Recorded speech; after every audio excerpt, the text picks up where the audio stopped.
دا ویډیو موږ صرف ستاسو د انټرټینمنټ لپاره جوړوو. په دې ویډیو کې موږ نه د پښتو اکټرانو او نه د پښتو انډسټري بې عزتي کوو، صرف د مذاق لپاره. پلیز دا ویډیو مایند کوئ مو.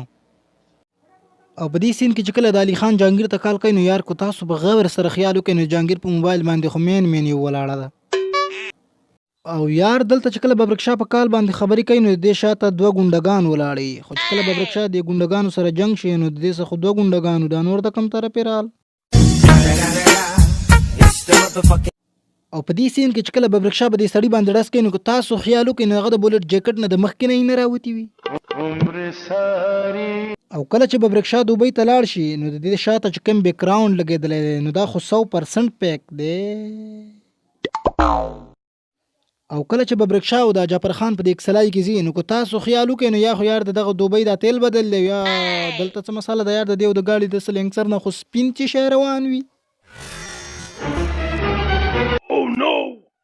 یار اولنۍ مسله دا ده چې ببرک شاه چې په کوم ګاډي کې روان دی، دا ګاډی خو روان نه دی، دا خو ولاړ دی. او بیم چې کوم بیک دا شاته بلډینګان دا څه مخکې رستو کېږي، دا ولې یار؟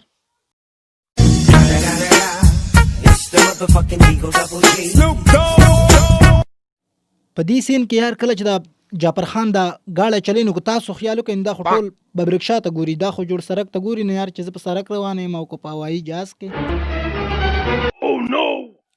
او کله چې جهانګیر خپل پلار ته کال کوي، نو که تاسو خیال وکړئ یار نو جهانګیر په دوبۍ کې اول ته ورځي، خو چې کله پاکستان ته کال وکړي خپل پلار ته انول ته خوشپی یار، نو د پاکستان او د دوبۍ خو په منځ کې دومره فاصله نشته.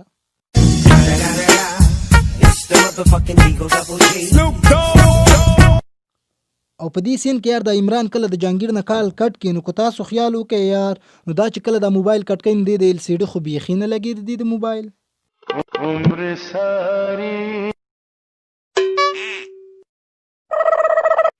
یار په دې کې ببرک شاه له دا ګونډګان مخې له ورشي، او دا یو ګونډه دی ببرک شاه ته وایي چې مام څه په لاسو کې بنګړي نه دی اچولي، او چې بیا ورته خیر وکړي نو دې په لاس باندې خو رښتیا بنګړی وي چې بنګړي مام نه دی اچولي.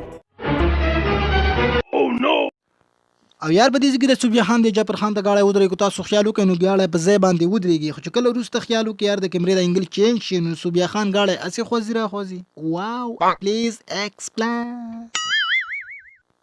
یار کله چې د جعفر خان ګاډي ته خیږي، نو کو تاسو خیال وکړئ یار نو جعفر خان د په نارمل سپیډ کې ګرځي، او چې شاته د بیک ګراوند ته خیال وکړئ نو یار دا خلک په سلو موشن کې روان دي.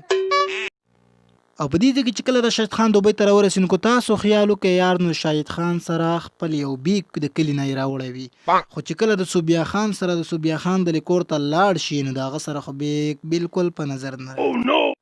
او په دې کې شاهد خان په غاړه کې څه امیل په نظر نه راځي، خو چې کله شاهد خان د صوبیا خان د لیکور ته ورسي، نو هلته هغه په غاړه کې امیل د کم طرفې راغی.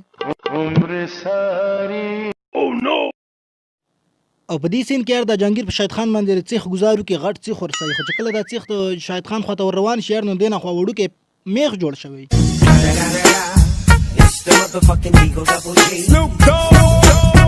په دې سین کې چې کله دا ګاډي راشي، نو یار کو تاسو خیال وکړئ نو دا ګاډي بالکل د روډ په منځ کې سیده ولاړي، خو چې کله جعفر خان د خپل ګاډي نه راکوزیږي، نو دا خو د روډ په منځ کې ګډوډ ولاړي.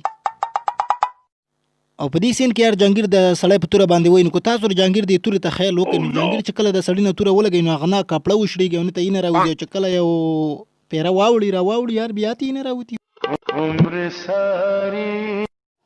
یار ستاسو په جنګ د خدای تندر واچوي، دې غریب لم ټول میک اپ خراب کړو. یار د دې مسټیک جواب هم تاسو ماله په کامنټ کې راکوئ، ځکه چې په دې باندې زم نه پیږم یار چې وټ از دیس.